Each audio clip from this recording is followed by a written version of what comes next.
আজকে দেখাবো একদম সহজ এবং ঝটপট কিভাবে বাসায় যখন তখন পুডিং বানানো যায়। আসসালামু আলাইকুম, হ্যালো এভরিওয়ান। আমি এখানে 1 কেজি দুধ নিয়েছি আর 3টা ডিম ইউজ করব। দুধের মধ্যে পরিমাণ মতো চিনি দিয়ে দিয়েছি। যে যেরকম মিষ্টি পছন্দ ওই অনুযায়ী চিনি অ্যাড করে দুধটা বসিয়ে দিতে হবে। 1 কেজি দুধকে আধা কেজির থেকে একটু কম করব আমি জাল দিয়ে ঘন করে।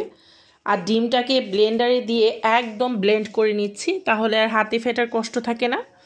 আর কাপের মধ্যে করব আজকে পুডিংগুলো, একদম সহজ এটা। দুধ ঘন হয়ে গিয়েছে, ঠান্ডা হতে দিয়েছি। আর এটার মধ্যে অল্প একটু তেল দিয়ে হাতে মেখে নিচ্ছি। এগুলো আমার কোকের গ্লাস এবং এখানে আছে কাপ। আর এত তাড়াতাড়ি এটা হবে, ব্লেন্ড করে রাখা ডিমগুলো এখানে দিয়ে দিয়ে হালকা করে একটু নেড়ে নিচ্ছি 2-1 মিনিট। এর বেশি নাড়াচাড়া করার প্রয়োজন নেই, কারণ এটাই এনাফ। আমি আগেই তো ব্লেন্ডার করে নিয়েছি। আর এখন এখানে অ্যাড করে ফেলছি সবগুলো ব্লেন্ডার করা পুডিংয়ের উপকরণগুলো একসাথে দিয়ে দিচ্ছি। এখন আমি একদম সহজ পদ্ধতি দেখাবো।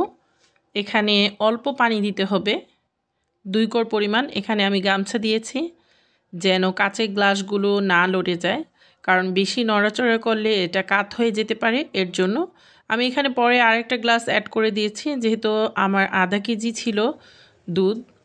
আর এই যে এভাবে ভালোভাবে বলক আসছে। এখন আমি একটু মিডিয়াম করে দেব জালটাকে। 20 মিনিট এনাফ। আর যদি মিনিটের পার্থক্য বা মিনিটের কারণে বুঝতে না পারো, তাহলে এরকম একটা টুথপিক নিয়ে নেবে এবং এটা দিয়ে ভিতরে ভালোভাবে দেখে নেবে। যদি হয়ে যায় তাহলে কোনো অংশ লেগে আসবে না। আমারটা একদম প্লেন উঠে এসেছে, তার মানে আমারটা হয়ে গিয়েছে। 25 মিনিটে আমার কমপ্লিট হয়ে গিয়েছে 4টা পুডিংয়ের সেট। আর আমি এটা বলে রাখি, আমার হয়ে গিয়েছে, চুলা অফ করে দিয়েছি।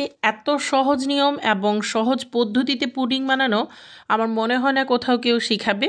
খুবই সহজ। যেই পরিমাণ দুধ নিতে ইচ্ছে করে নিবে, ওটাকে ঘন করে অর্ধেক করে ফেলবে, চিনি অ্যাড করে ঘন করবে, অর্ধেক করে ফেলবে এবং এভাবে দেখানো কাচের জারের মধ্যে 20 মিনিটে পুডিং হয়ে যাবে। এটা আমার যখন তৈরি হয়েছে তখন। আমি এখানে কোনো ক্যারামেল ইউজ করিনি। এটাকে আমি সরাসরি এখন দেখাচ্ছি গরম অবস্থায়। গরম অবস্থায় এভাবে খেলেও প্রচুর টেস্ট লাগে। যেহেতু এটা এখন উইন্টারে গরম গরম খেতেও আমার ভালো লেগেছে। আর মিষ্টিটা যে যার পরিমাণ মতো দিবে। কালারটা অনেক সুন্দর এসেছে। আর এখান থেকে আমি 2টা রেখে দিয়েছিলাম সেট হওয়ার জন্য। সারা রাত ফ্রিজে সেট হয়েছে। আর সকালে উঠে আমি দেখাচ্ছি কি পরিমাণ ভালো হয়েছে। এই যে একদম কিন্তু পারফেক্ট হয়েছে। গরম অবস্থায়ও তোমাদের দেখালাম, ঠান্ডা অবস্থায়ও দেখালাম। একদম সহজ রেসিপি, সহজ নিয়মে বাসায় যে কেউ পুডিং তৈরি করতে পারবে। আমার নিয়ম মেনটেন করলে একবার করে দেখতে পারো, দারুণ একটা পারফেক্ট হবে।